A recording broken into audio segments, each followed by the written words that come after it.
The Sacred Shift, The Spirit of the Pacific Sheephead, and the Wisdom of the Deep. By Kateb. Way out in the belly of the Pacific, where the waters shimmer like 1,000 secrets, and the reef hums songs older than memory, there lives a fish that holds more than just fins and gills. It's not the flashiest swimmer, or the biggest beast in the blue, but the way it lives, now that's divine. Let me introduce you to the Pacific Sheephead. Yes, that name sounds a bit like something you'd find on the menu.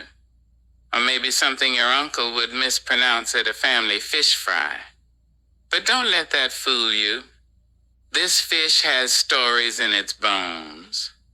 Some call it semi-cocyphus poultry. Bless the scientists and their Latin love.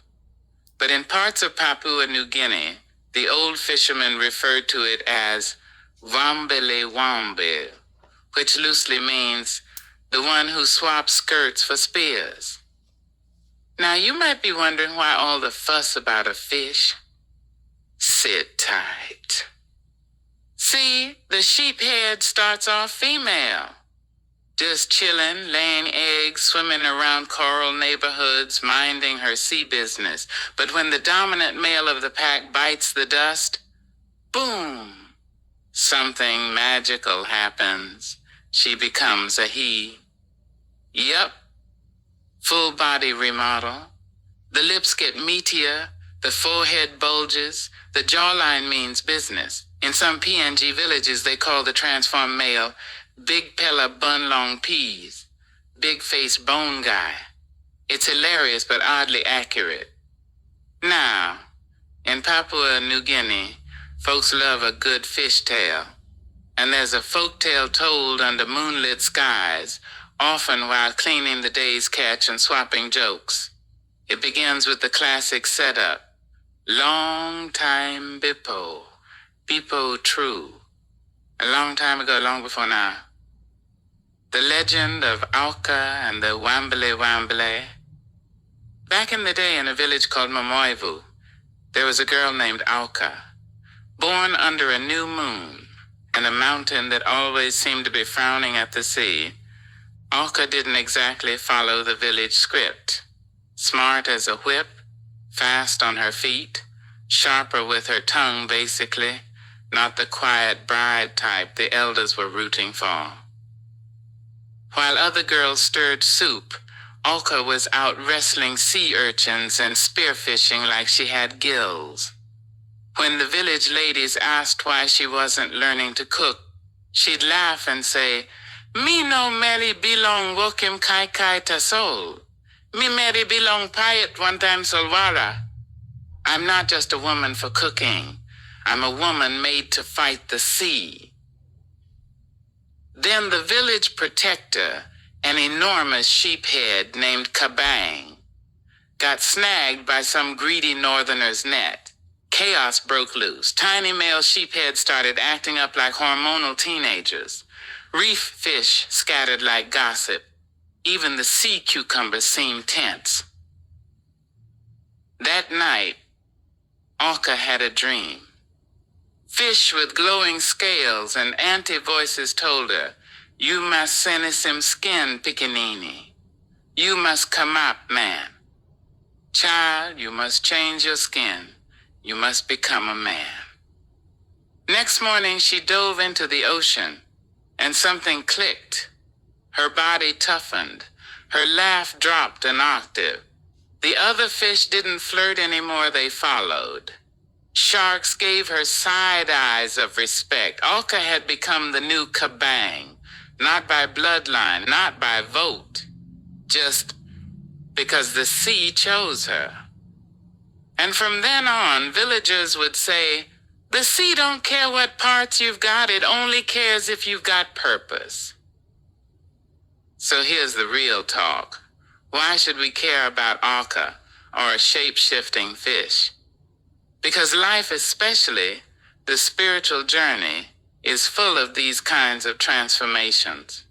Times when you're nudged, pulled, or downright shoved into something new. Times when you hear a whisper from the universe saying, that thing you used to be, it's time to shift. The sheephead doesn't fight it, doesn't throw a kelp fit or spiral into identity panic, and it just leans in, senses the gap and fills it. We humans, we get stuck. We ask, why me? Isn't someone else better suited, and can I just keep doing what I'm used to? But sometimes the Creator sees something missing in your environment, an absence of wisdom, kindness, courage, leadership, and says, tag, you're it. What I love about this fish, besides its goofy forehead, is that it never whines, never looks back with regret, doesn't long for the old days of laying eggs in peace. It steps into what's needed. In P&G, when someone undergoes a major change, whether through loss, hardship, or spiritual awakening, elders say, skin etanim, te soul spirit I stap. Your skin may change, but your spirit remains. That's deep. Spiritual growth isn't about becoming someone else entirely. It's about uncovering the more inside of you. The ancient voice that's been whispering, there's more to you than this. And that more often comes out when everything comfortable disappears. The fish's transformation isn't about gender. It's about divine timing, responsibility, purpose. Let's be real, change is messy, uncomfortable. You might feel like your forehead's growing 3 sizes too big for your body, but the spirit doesn't care about your comfort zone. It's focused on your capacity to serve. And can we talk about the humor here for a sec? Imagine being one of those little reef dudes trying to flirt, only to show up next week and surprise. She's now your supervisor for a while. Oi, me like talk one time, Hey, I wanted to talk to her. Boy, my boss man belong you now. Boy, she's your boss now. The sea has jokes, and I suspect the Creator does too. Divine comedy isn't just about laughter. It's about letting the absurdity of life teach us something deeper. So if you're feeling stretched right now, like you're being pulled into a role you didn't audition for, if life is pushing you out of your coral corner and into something uncertain, maybe it's your sheephead moment. Maybe the reef needs what only you can bring. And maybe, just maybe, the awkward, scary, wonderful shift you're going through is part of the sacred assignment. You're not being punished. You're being prepared. Because like the sheephead, your usefulness hasn't expired.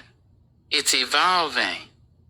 So next time you feel that nudge, when the old version of you doesn't fit anymore, don't panic. Smile like you've just grown a forehead big enough to part seaweed. Say what the sheephead says.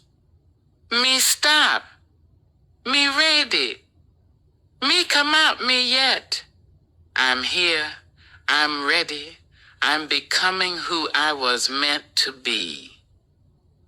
And let the deep teach you who you really are.